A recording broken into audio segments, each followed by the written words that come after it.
Monsieur le Premier ministre, cher Jean Castex, je suis très heureux de vous accueillir dans cet hôtel de Matignon et de vous passer le flambeau. Vous êtes appelé à diriger l'action du gouvernement. C'est un honneur immense. C'est une charge assez lourde, mais connaissant votre intelligence, votre connaissance fine du pays, votre sincère attachement à l'État, connaissant votre sens politique comme votre rigueur intellectuelle, je n'ai aucun doute sur le fait que vous saurez, face à des décisions qui sont parfois difficiles, prendre les bonnes décisions. Et je voudrais vous dire que je vous souhaite à la fois beaucoup de... je n'ai pas véritablement besoin de vous souhaiter du courage. D'abord parce que je sais que vous en avez, et ensuite parce que si vous n'en aviez pas, vous ne seriez pas là. Et je vous souhaite très sincèrement beaucoup de réussite, beaucoup de succès, du succès pour vous bien entendu, mais surtout du succès pour notre pays qui n'est pas encore complètement sorti d'une crise sanitaire dont vous savez tous les aspects, tous les dangers, mais aussi toutes les mesures qui ont été prises pour lutter contre ces effets. Et notre pays qui a traversé cette crise sanitaire, qui a traversé d'autres crises, a besoin d'un esprit ouvert et d'une main ferme. Et je pense que vous avez cet esprit ouvert et cette main ferme. Permettez-moi, Monsieur le Premier ministre, au moment où je quitte cet hôtel de Matignon, de formuler quelques remerciements.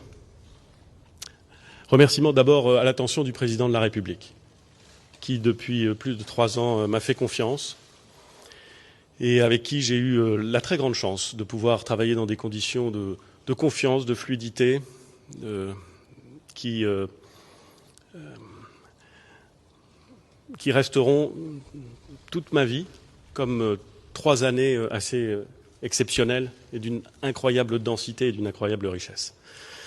Je voudrais également remercier l'ensemble des membres du gouvernement. La passation de pouvoir à laquelle nous procédons a été rapide et ne m'a peut-être pas permis de dire à chacun d'entre eux l'estime, la reconnaissance, l'affection que je leur portais. Nous avons, avec eux, traversé des moments parfois difficiles, parfois heureux, et j'ai vraiment pour eux, au moment où je m'exprime, un grand sentiment de reconnaissance. Je veux leur dire s'ils me regardent et s'ils m'entendent.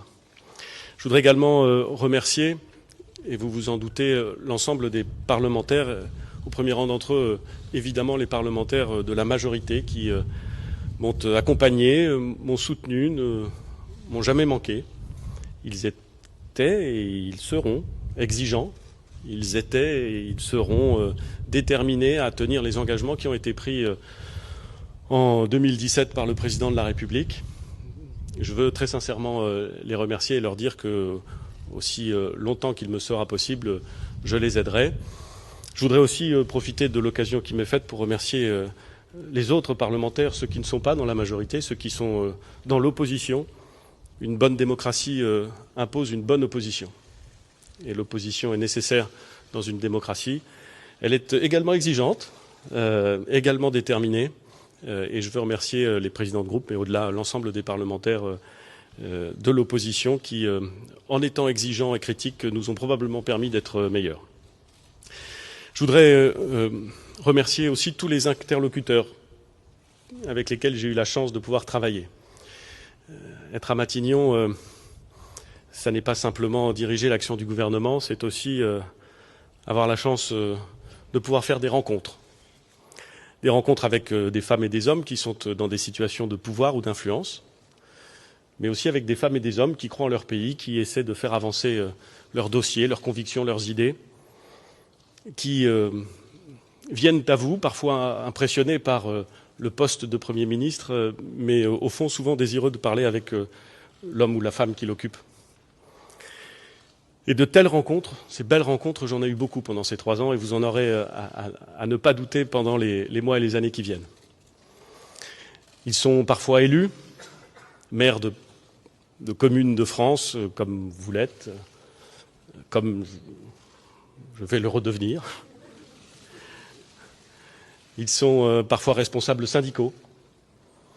Et ils sont parfois simples, si j'ose dire, citoyens, mais citoyens à part entière, défendant leurs idées, voulant partager des choses avec vous. Et au moment où je vous parle, 1000 visages me viennent à l'esprit, un peu partout en France. Je voudrais saluer particulièrement les forces politiques de Nouvelle-Calédonie. Car vous verrez, Monsieur le Premier ministre, à Matignon, on parle beaucoup de Nouvelle-Calédonie. Et le processus extraordinaire qui a été engagé en Nouvelle-Calédonie bien avant ce gouvernement et poursuivi par beaucoup de premiers ministres depuis Michel Rocard est un processus fascinant, difficile, complexe, incertain encore. Mais il faut rendre hommage à nos concitoyens du Pacifique qui œuvrent pour essayer de trouver la bonne solution, les bonnes solutions pour cette île incroyablement attachante. Je voudrais, et vous le comprendrez aisément, Monsieur le Premier ministre, remercier très sincèrement également tous ceux qui m'ont accompagné ici à Matignon.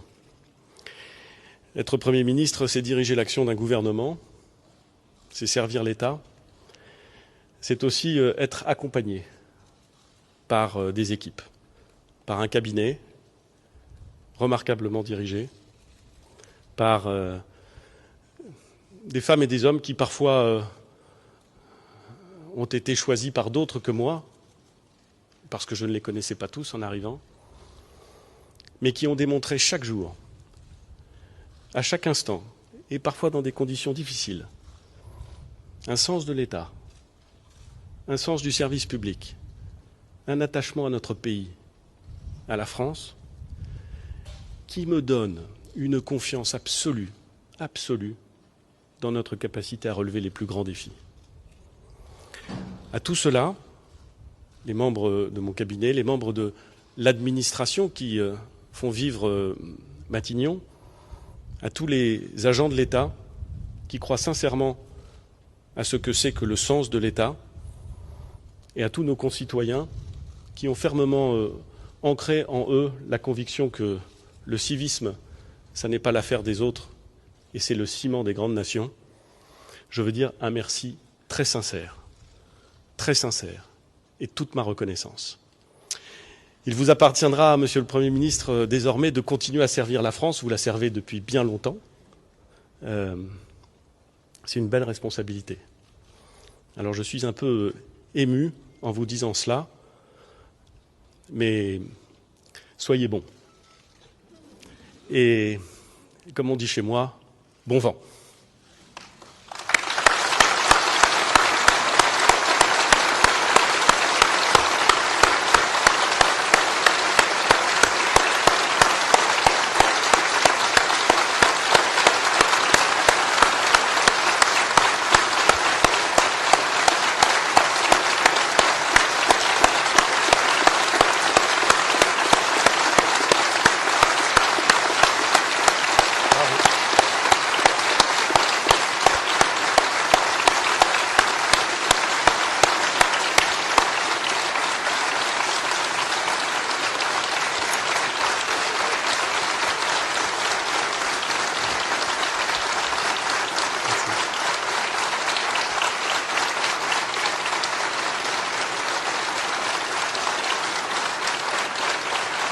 C'est beau.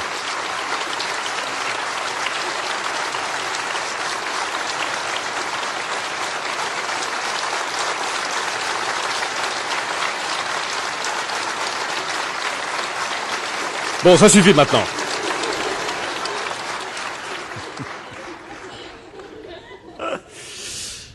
Monsieur le Premier ministre, cher Édouard, les 3 années que vous avez passées ici, à Matignon, à diriger l'action gouvernementale, resteront, sans nul doute, marquées dans l'histoire de notre pays. Vous me permettrez de commencer par la fin, puisque vous avez été le chef du gouvernement qui a dû affronter la plus grave crise sanitaire qui ait affecté notre pays, bien sûr, l'Europe, le monde, depuis de très nombreuses décennies.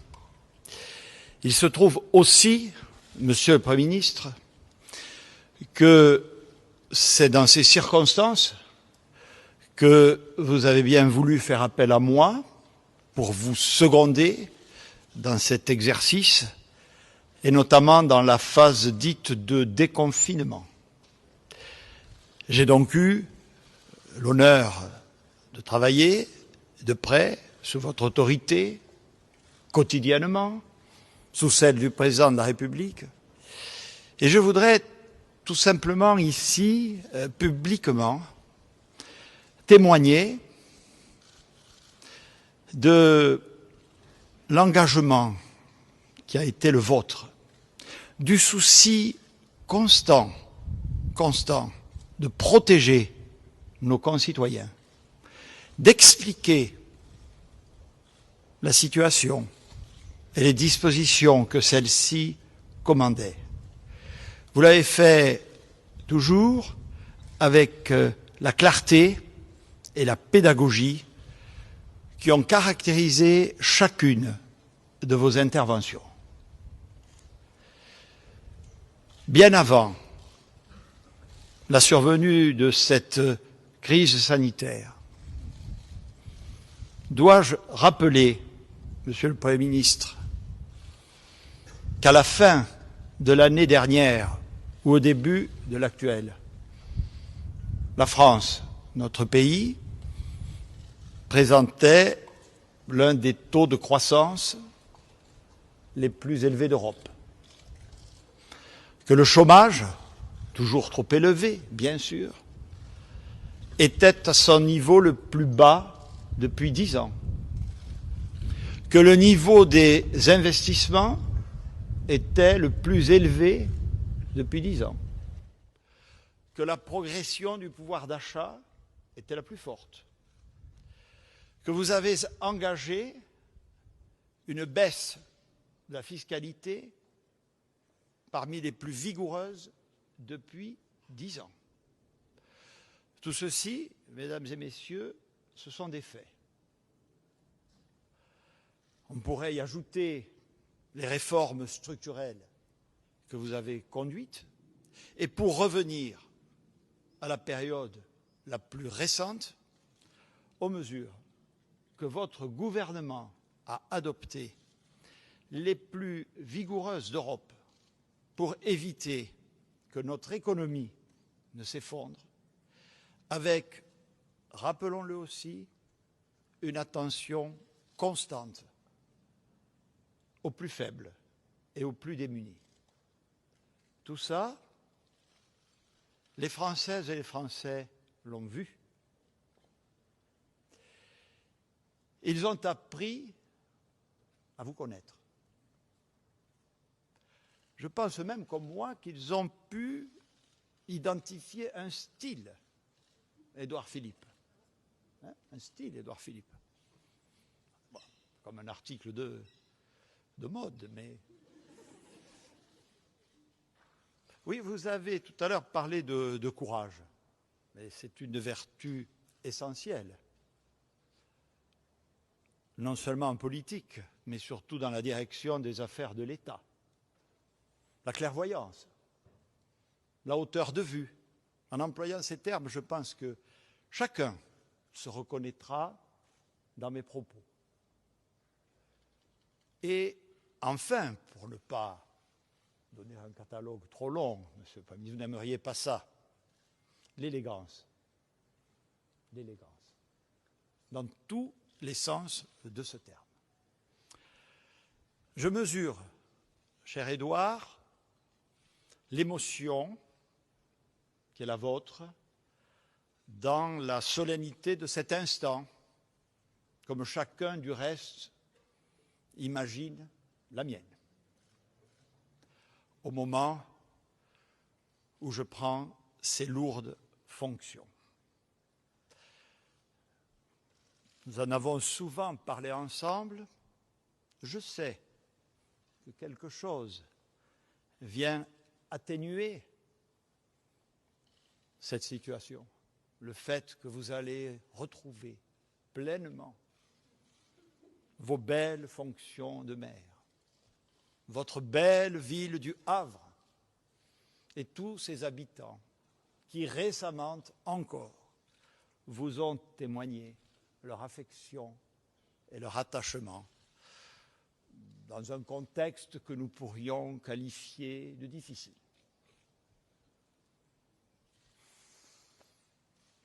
Un maire du Sud, un peu plus loin, du monde rural, vient donc remplacer un maire du nord de la Loire, d'une grande ville, industrielle, maritime. Ainsi est la France, dans sa diversité, mais que nous devons, plus que jamais, réunifier, réconcilier, chacune et chacun, en ce qui nous concerne, comme vous l'avez fait. Nos styles aussi, assurément, sont différents. Mais je voudrais, mesdames et messieurs, me permettre de revendiquer, avec Édouard Philippe, une communauté de valeurs. Ces valeurs démocratiques et républicaines, au premier rang desquelles, sans doute, la conception suivant laquelle le service de l'intérêt général et de l'État doivent prévaloir sur toute autre considération. Aujourd'hui, ainsi que l'a décidé le président de la République, une nouvelle étape du quinquennat s'ouvre. Elle est très largement dictée, Monsieur le Premier ministre, par un contexte lui-même nouveau, un contexte pesant, un contexte difficile. La crise sanitaire, vous l'avez dit, n'est malheureusement pas terminée. Les regards que nous pouvons porter à cet égard sur les pays qui nous entourent le démontrent. La crise économique et sociale, elle, est déjà là. Les priorités devront donc évoluer. Les méthodes devront donc être adaptées. Et il nous faudra plus que jamais réunir la nation pour lutter contre cette crise qui s'installe. Et surtout, dans la continuité des réformes de fond que vous avez entreprises, pour faire en sorte que nous en sortions plus forts et plus solidaires. Merci beaucoup, mon cher Édouard, certes pour vos propos, surtout pour votre action au service de nos concitoyens. Nul ne doute ici que vos immenses talents vont durablement rester au service de la France.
différents ministères.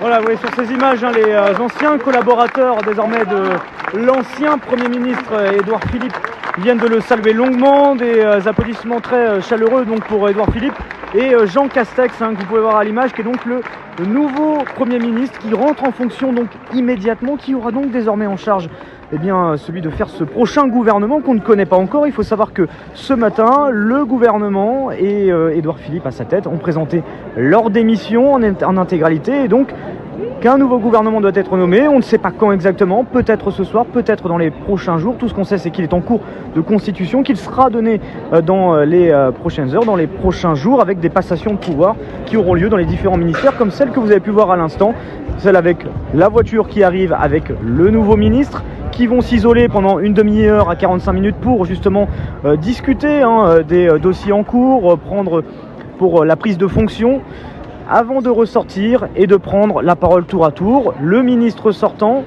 celui qui arrive, qui prennent la parole tour à tour. Et donc là, pour vous expliquer un peu comment les choses se sont composées ici, vous avez d'un côté, sur ma droite, les journalistes qui étaient présents. Alors ce ne sont pas les personnes qui étaient en train d'applaudir il y a quelques instants, les journalistes qui étaient ici. Et il y avait aussi, sur une partie, quelques collaborateurs qui étaient ici. Vous avez notamment, on reconnaît avec les blouses blanches, les personnes qui travaillent dans les cuisines notamment, d'autres personnes donc de Matignon qui donc sont ici et qui ont applaudi longuement l'ancien Premier ministre qui est sorti à pied, qui a récupéré son véhicule juste devant. Donc je vous disais, les journalistes sur la droite, auxquels vous pouvez voir les différents photographes, les différentes télévisions. La technique également ici, il faut savoir que par exemple pour pouvoir diffuser ce genre de discours avec des moyens techniques fiables, l'idéal c'est d'avoir une caméra avec une entrée son, sortie son qui est juste ici, où vous vous connectez directement aux micros qui sont branchés juste là. Les deux micros ici, les différentes caméras pour les différents points de vue. Donc vous avez celles qui sont ce qu'on appelle le pool. Le pool, donc c'est des caméras d'agence qui ont un placement privilégié et qui distribuent les images pour tout le monde. La garde républicaine qui était également présente sur place. Et de l'autre côté, ce que vous voyez à l'image juste ici, c'est tout simplement le personnel. Alors le personnel qui ne va pas forcément quitter. Alors pour les plus proches collaborateurs, il y a souvent un changement de cabinet. Les plus proches collaborateurs d'Édouard Philippe vont probablement partir avec lui. Mais les autres, au niveau du personnel administratif, on va dire dans un second cercle, eux vont rester. Ce sont parfois des personnes qui font toute leur carrière dans un ministère ou un autre, et qui restent même quand il y a des changements de gouvernement ou encore de président de la République. Certains pouvaient déjà être présents dans ces différents ministères avant Emmanuel Macron, avant François Hollande ou avant Nicolas Sarkozy. Là où il y a des changements, c'est plus au niveau de le directeur de cabinet, les plus proches collaborateurs, les attachés de presse qui en général quittent le ministère en même temps que le ministre en question. Donc là vous voyez, on est exactement au niveau de Matignon. C'est donc ici même que loge le Premier ministre, et le nouveau Premier ministre Jean Castex, qui je vous le disais il y a quelques instants, va être en charge de nommer le prochain gouvernement. On ne le connaît pas encore. Le gouvernement a donc remis sa démission en même temps que le Premier ministre Édouard Philippe ce matin, et on aura dans les prochaines heures, dans les prochains jours, ces différentes annonces que on ne connaît pas encore, mais un remaniement qui, on le sait déjà, sera important.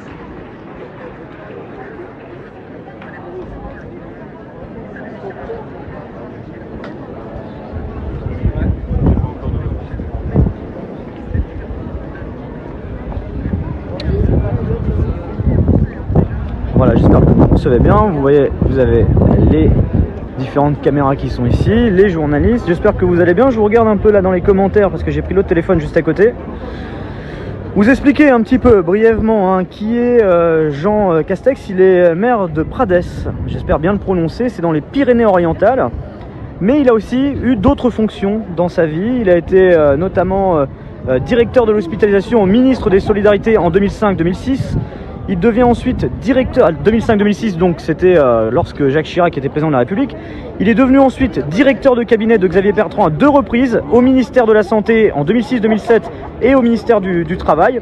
Et il a été secrétaire général adjoint de la présidence de la République entre 2011 et 2012, en même temps qu'il était conseiller régional en Languedoc-Roussillon de 2010 à 2015, et puis conseiller départemental des Pyrénées-Orientales depuis 2015. Alors ce qu'il faut savoir, c'est donc que Jean Castex est un proche de Nicolas Sarkozy, quand il était secrétaire général adjoint entre 2011 et 2012.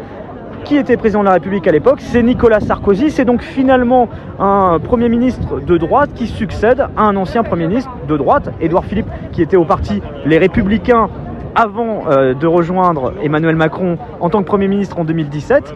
Et désormais, en 2020, eh bien, Jean Castex, qui a aussi l'étiquette Les Républicains dans sa commune dans les Pyrénées, eh bien, lui aussi est et de droite également, donc c'est une succession. C'est vrai que pas mal de noms avaient circulé pour prendre la place de Premier ministre. On avait parlé de Jean-Louis Borloo, de Florence Parly, qui est ministre des Armées.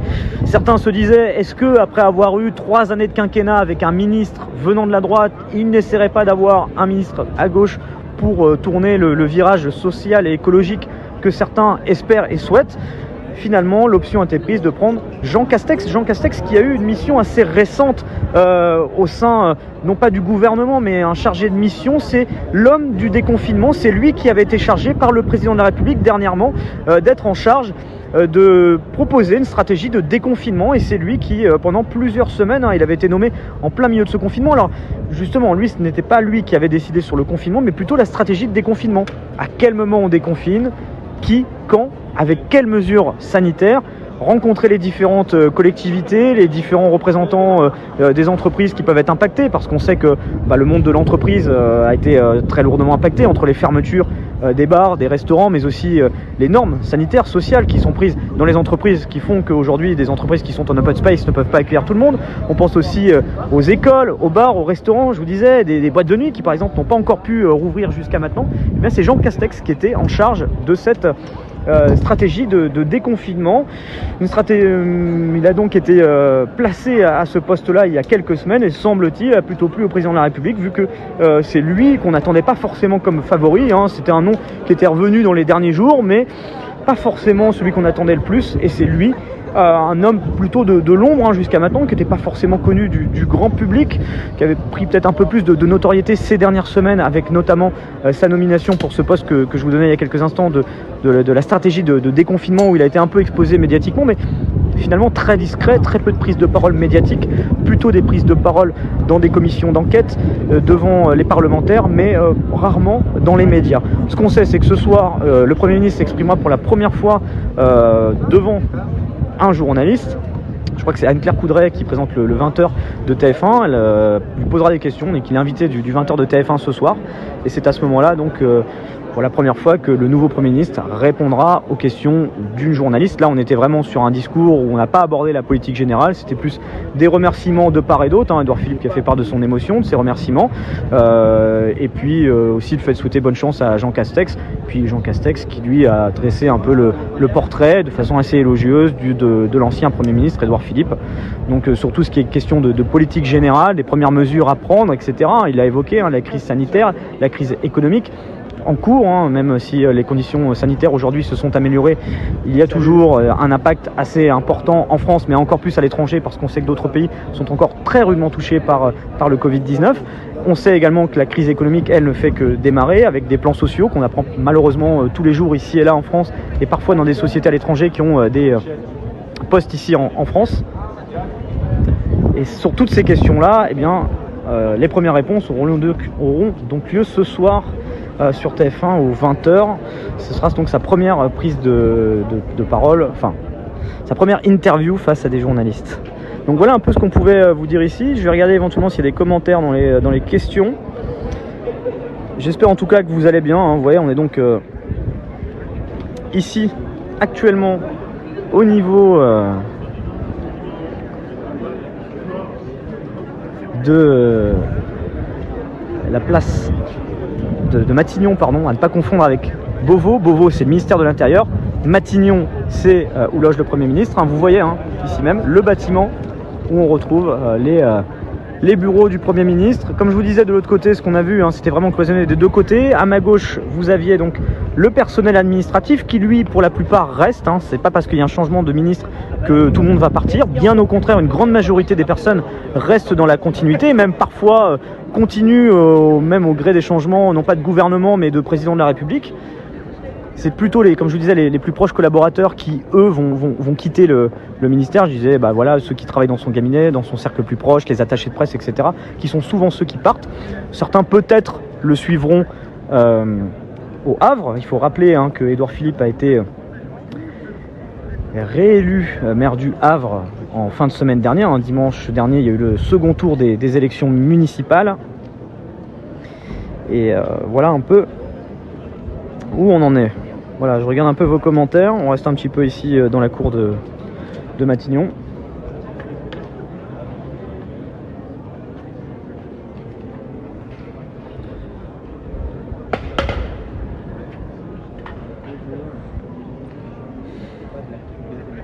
Et donc les passations de pouvoir qui vont se poursuivre dans les prochaines heures, plutôt vraisemblablement dans les prochains jours. Ce qu'il faut savoir, c'est qu'aujourd'hui, Jean Castex est en charge de nommer le nouveau gouvernement, c'est-à-dire qu'il y aura un remaniement assez important. Il est attendu comme étant plutôt important selon les premiers éléments qu'on a pu entendre ici et là, même s'il n'y a encore rien de défini définitivement sur les sortants, les entrants, mais ce qu'on sait, c'est que ça va être un remaniement assez large et que voilà, le Premier ministre maintenant étant en fonction, c'est lui qui propose au président de la République le nouveau gouvernement. Le président de la République accepte ou peut refuser. Il peut y avoir des discussions sur certains noms. Et puis ensuite, en général, soit il y a deux solutions. Vous avez soit un communiqué de presse qui est quand il y a eu des remaniements assez légers, par exemple 2-3 ministres qui sortent, qui rentrent.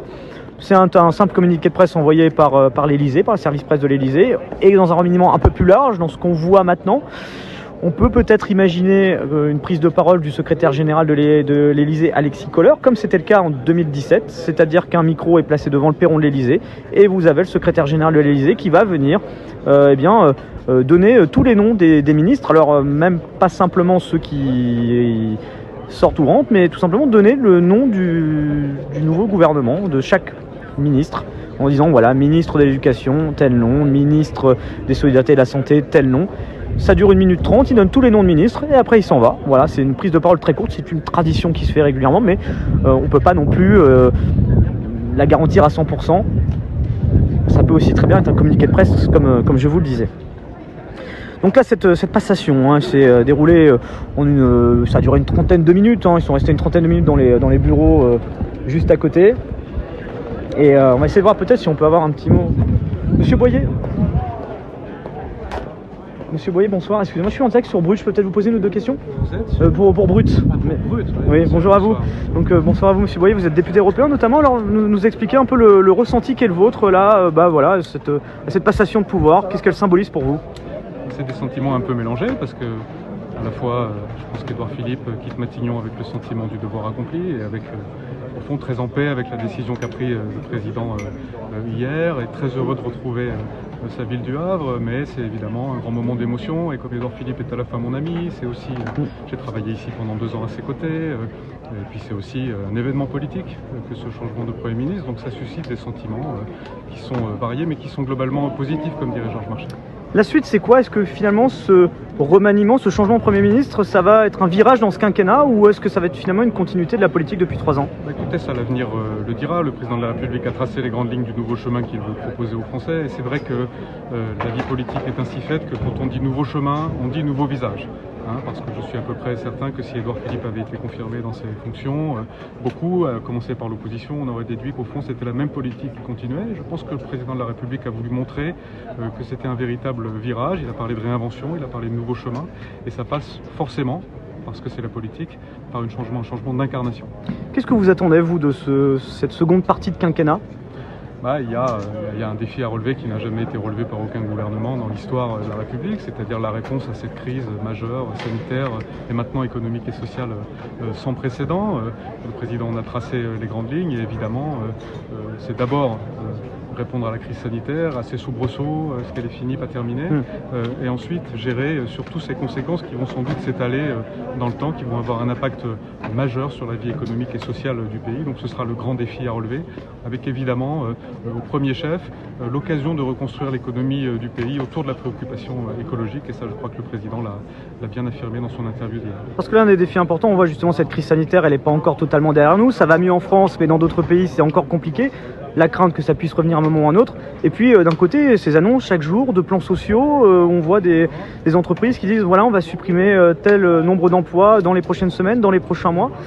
C'est une seconde partie de quinquennat qui va être quand même assez rude, dans une période de crise. Alors, ce genre de crise accélère souvent des tendances qui étaient déjà souterraines à l'œuvre un petit peu. Donc on voyait bien que certains secteurs étaient en difficulté. Évidemment, ça accélère les difficultés que peuvent rencontrer certains secteurs, mais on est en plein dans le débat de la reconstruction de l'économie, et le secteur aérien est un très bon exemple. D'un côté, on dit, et à bon droit, que lorsqu'on peut prendre le train, il vaut mieux prendre le train, et donc évidemment, ça diminue l'activité du secteur, et de l'autre, qu'il faut évidemment, et c'est tout aussi vrai, sauver les emplois du secteur aéronautique. Voilà le genre de dilemme qui est extrêmement difficile à résoudre pour un gouvernement, mais ça c'est ce qui en fait sans doute le sel. Il y a aussi le secteur de la santé, on sait qu'il y a le Ségur de la santé qui se déroule depuis maintenant quelques semaines. Personnel soignant, on attend beaucoup, il y a parfois des discours même déjà de personnes qui se disent déçues de ce qui pourrait être annoncé. Comment réussir à satisfaire ce personnel soignant qui, depuis maintenant quelques années, réclame plus de moyens pour l'hôpital public, plus de lits, des meilleures considérations au niveau salarial? Je crois que cette crise nous a fait prendre conscience de l'importance de ce secteur qui a sans doute été en effet négligé. Alors après, j'aimerais que personne ne se dise déçu avant qu'on puisse expliquer en quoi le plan consiste, parce que sinon ça va être difficile. Il faut laisser sa chance au produit, comme on dit. Je crois qu'il y a une vraie volonté, une vraie prise de conscience. Laissons les actes venir et ensuite soyons jugés sur les actes. L'écologie notamment, c'est un point important, ça a été abordé en début de semaine par le président de la République. Oui. Les points majeurs pour vous qui sont importants à insister dans les prochaines semaines, dans les prochains mois aussi de ce côté-là? Il faut d'abord essayer de résoudre cette contradiction un peu temporelle. On a eu au municipal une poussée des écologistes et des idées pro-environnementales, et c'est très bien comme ça. En revanche, au national, c'est moins vrai, et donc il faut essayer de résoudre cette contradiction. Je pense que les Français veulent plus d'espace vert dans leur ville, veulent moins de voitures dans les centres-villes, veulent des constructions qui soient mieux isolées. Tout ça, c'est très légitime, mais au niveau national, lorsqu'on parle de mécanismes carbone, ou lorsqu'on parle de limiter la vitesse sur les autoroutes, il y a un peu moins de volontarisme. La préoccupation environnementale, elle semble très forte au niveau local. Est-ce qu'elle est aussi forte au niveau national? Ça fait partie des choses qu'il faut vérifier, mais en tout cas on sent bien que c'est le sens de l'histoire, et que petit à petit les politiques publiques devront toutes tendre vers cette tendance pro-environnement ainsi que tu l'as dit. Cette dernière question justement, on sait que le remaniement est en cours. Ce matin, donc la démission du gouvernement du Premier ministre. Là on a le Premier ministre. À quel moment va intervenir la nomination de ce nouveau gouvernement? Là vous me demandez, moi je ne sais pas lire dans les boules de cristal. C'est jamais, il faut que tu pourrais avoir des petites infos. Non, mais à chaque fois qu'on a anticipé des dates depuis le début du quinquennat, on a été surpris. Je pense que c'est très important de bien réussir ce casting. Donc il vaut mieux prendre quelques jours de plus pour faire de bons choix. Qu'est-ce qui est important dans ce casting pour vous? C'est quoi? Mais c'est comme d'habitude, c'est un équilibre politique, c'est la parité homme-femme évidemment, c'est que chacun soit à la bonne place, chacun un équilibre des forces politiques aussi. Et puis parce que quand on parle d'équilibre politique, justement, certains disaient il y a eu Édouard Philippe qui était à droite avant d'arriver au gouvernement, Jean Castex qui est dans la même lignée. Certains se seraient dit pourquoi pas pour cette seconde partie de quinquennat avoir un virage plutôt social avec peut-être un ministre de gauche. Qu'est-ce que vous répondez à ça? Ce qui compte, c'est le contenu. Il y avait des ministres qui venaient de la gauche dans le gouvernement sortant, et il y en aura dans le nouveau gouvernement, j'en suis certain. Ce qui compte, c'est la politique qui va être menée, c'est surtout ça. Quant au remaniement, je trouve que ça ait lieu mardi ou jeudi, au fond, c'est pas très important. C'est comme n'importe quelle grande entreprise, pour recruter un cadre, elle met des semaines ou des mois parce qu'elle sait que c'est un choix extrêmement important qui emporte des conséquences très lourdes. Et donc il faut qu'on s'habitue peut-être à ce que les remaniements soient un peu plus longs. Ça ne veut pas dire qu'on hésite, ça veut juste dire qu'on veut être sûr d'avoir fait les bons choix, et je crois que ça c'est plutôt ça. Merci beaucoup Gilles Boyer, merci plaisir. À vous. Au revoir.